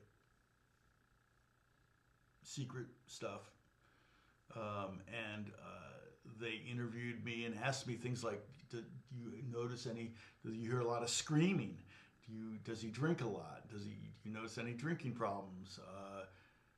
Do you are they fighting a lot? Does he have gambling problems? You know of any? It was pretty personal stuff, and it's like, I mean, they lived a couple doors down. I didn't really see them that much, and I thought they were a nice couple, so I didn't have anything to add. Interestingly, they didn't interview us for our son Jack, who's got one of the top security clearances, because I guess that close a family, I don't think they can trust.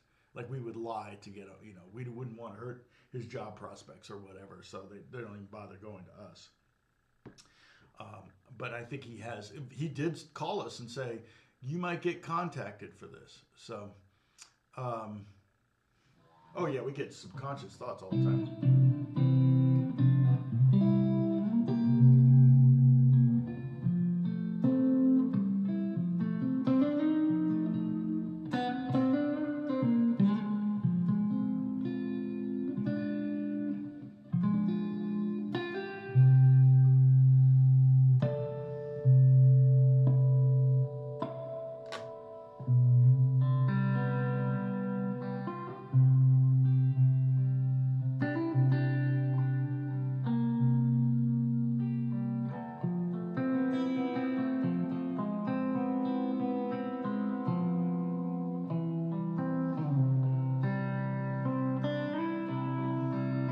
Yeah, and I'll get some of my best ideas is like noodling like that, trying to find.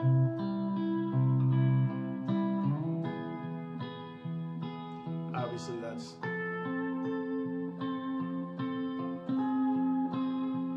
a great corporate restaurant. Of course, it makes me think of Creep.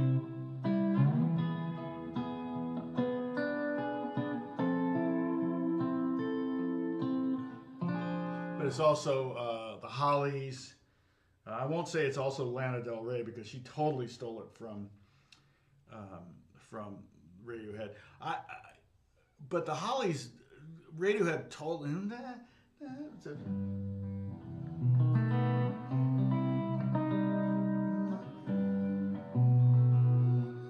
So some of the high stuff that Tom York does in that is very similar to the melody.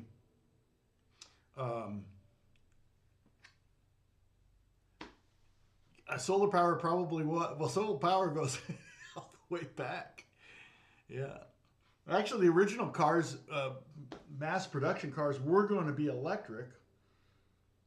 So maybe they would have had them perfected by now. But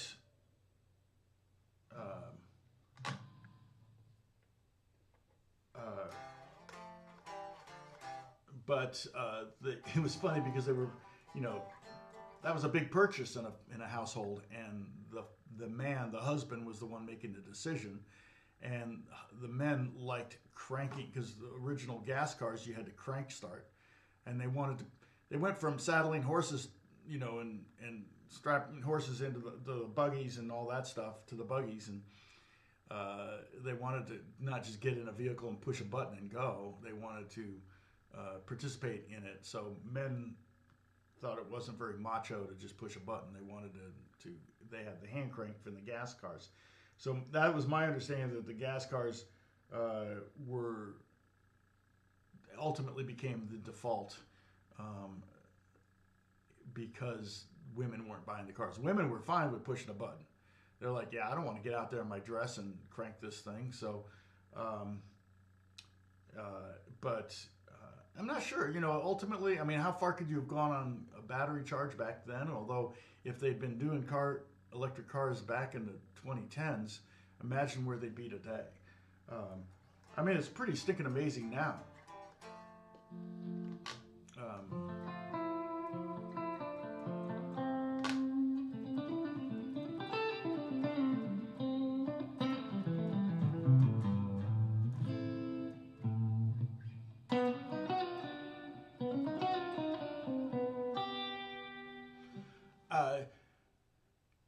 Yeah, I think electric cars would be further along, but it's still pretty amazing to me.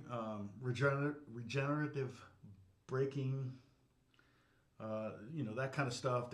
Charging when you're going downhill, all of, makes great sense.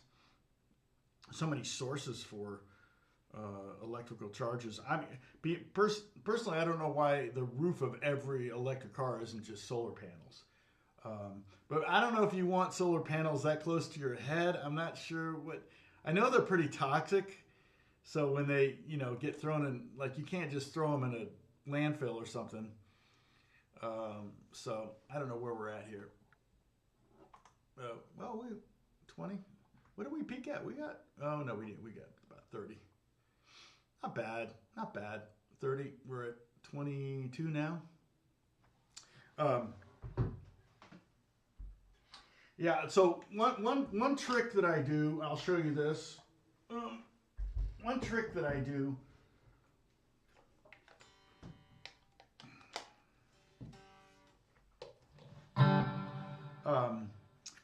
for writing, and this tone isn't great for this guitar, but let me just go back here and go back here, and we're good. Is I'll string guitars in weird ways. Well, this guitar only has 2 strings on it. Actually, it's tuned DG.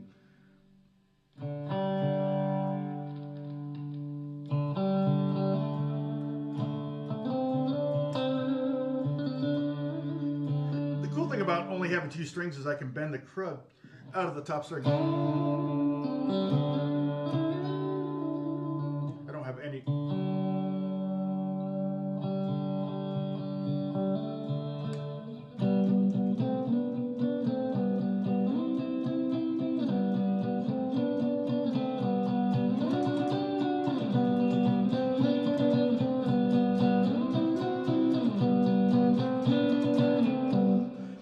If I just want to do like fast. A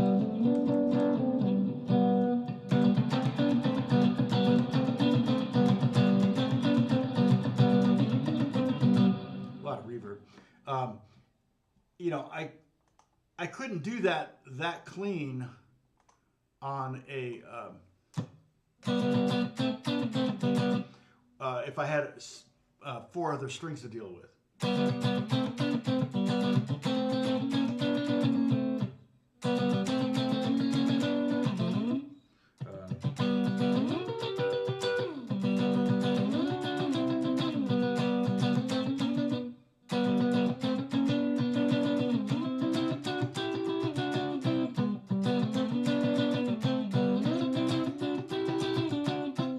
It's just kind of fun to mess around with, but I could also go, if I want to go down to C.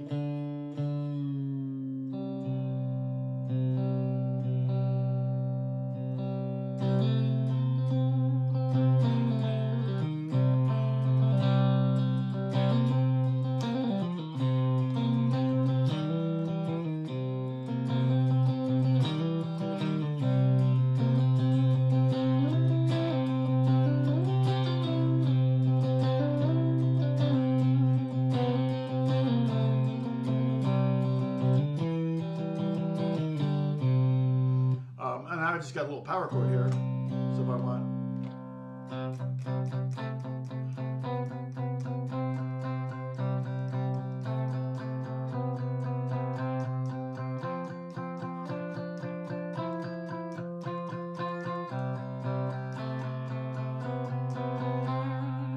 It's just fun for writing and getting ideas. I might transfer it over to a normal guitar, or even to a piano. But what it does is it forces me to kind of get out of the patterns that I've created on the electric guitar.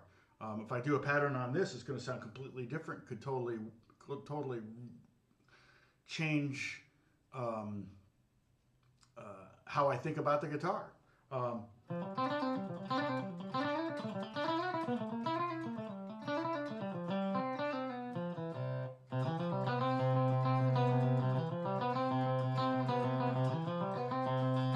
See, I would never have done that on a regular guitar. Just never would have.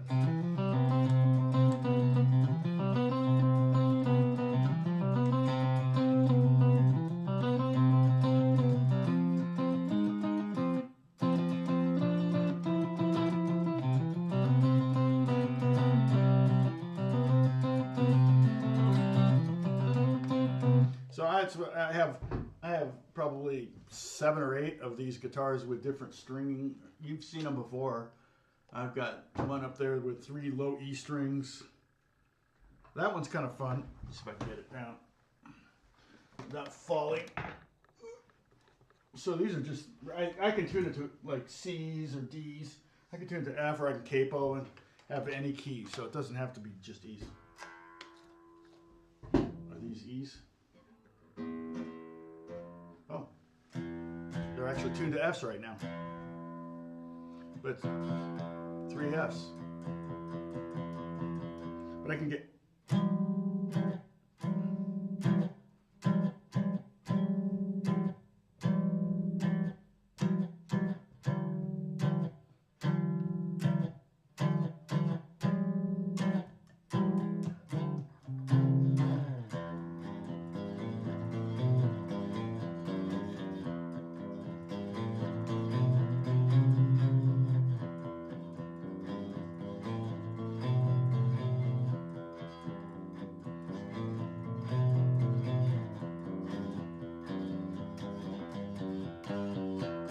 Yeah, dulcimers are great because you got that root fifth thing going on. You also have you have a limitation. It's going to only be major. Usually it has a 10th and 11th fret, so you can do dominant. You can do dominant and let's see. I got spot for. I could hang another guitar there. I guess I could do a shorter one there. Running out of spaces. There's still a little bit of ringing here. A lot of the guitar, well, these are not, but a lot of the guitars now have foam under the strings just so I don't get so much ringing. I tried recording a video. Oh, there was a video. My rig. I talked about my guitar rig at church. I don't know if you've ever seen this video.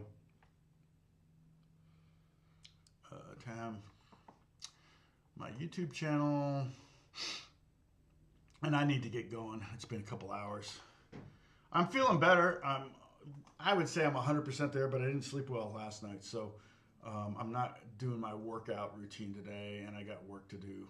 Maybe I'll do my workout. If I get a good night's sleep, I'll do it tomorrow. Okay, so yeah, so I don't know how many views this thing has. Let's see. I wonder if he's still. There's this guy from Nashville that moved out here. I used him a couple times at church, but Alex was kind of the regular thing.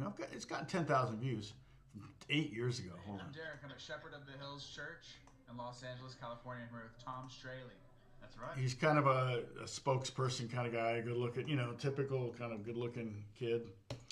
That pretty good at the whole thing. And he came to play at the church and he was blown away by my lexicon rig. He was like, wow, that's crazy. Because at the time it was probably 20 years old at least. So, yeah, lots of stuff going on. There's like 4 different things going around. So you have to be kind of careful. But You know, I feel like if it doesn't kill you, right, it makes you stronger. So let me see if I can. So if you see, go to the tab Tom's lesson PDFs. You can download that Triad this piece of paper here and print it up and start filling it out yourself if you want. We're going to continue next week. What I would suggest is maybe try to do it yourself if you can figure it out. I like what what's his name did here. Where did you go? AJ was saying, 1 3 5, 1 flat 3 5, 1 flat 3 flat 5, and 1 3 sharp 5, and that's the three. The 4 triads. Basically 4 triads. It's kind of a binary thing. If you think of the capital M as being 1 and the small m being 0, you have 1 and 0. You have, and only 2 digits. You can only have 4 combinations. You have 1 0 0 1 0 0 1 1, and that's kind of what we have going on here with this. So there's really only 4 triads. You could call technically a sus chord a triad, but I would never call it a sus chord. It's not a triad. So I probably would stick with this definition of triad. It's one of these 4 kinds of chords: major, minor, augmented, or diminished. And we'll pick up and try to maybe fill out the rest of it, or at least a good chunk of it. And then what I'll do is I'll fill it out and I'll post it, and you can check your work. And then I would go ahead and print another one and do it blind and see if you can get it right, and then print up another one and do it again, and see if you can finally get one. Maybe you'll get it right all 3 times, but then it'll be pretty ingrained in your head. And then if you start seeing shapes up and down the neck, you might be able to go, that's a G sharp minor triad. Oh, well, that makes sense because that's in the key of E, blah, blah.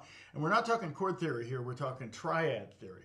Chord theory we have talked about, but I don't think we've talked about triad theory. And this is a lesson I would have done with every one of my students at some point.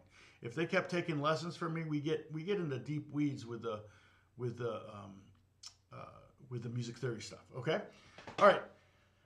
Thanks everybody for sticking around. Holly, so great to see you. I'm glad everything's well.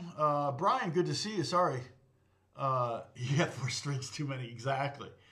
And then another Squire. Yeah, a million of them. I got a million of them. So hope well. I didn't see Charlie here. I hope Charlie's doing well. I think about him all the time down in San Diego, especially when it gets a little cold. Although he's on the beach, so the ocean tends to keep it a little bit more temperate. And I will try to be here next Monday. Coming up is the NAMM show, and I will try to do a live stream from there. So I'm going to do it towards the end of the day. So it might be late if you're in Europe. Although we might get some new viewers from Asia and Australia, who don't normally watch my live stream. And then if we, I'll have to make sure my phone's charged, because I wouldn't mind doing like an hour, but I don't know how much it'll eat up my phone. I may have to do a test, which I'll delete, but I may do a test. Maybe I can do a test showing you around the studio or something like that to see if I can get it. Seemed like I did one live from my phone, and once I started this way, I couldn't turn it this way. I did that, I remember, from Malibu Music. So anyway, I've got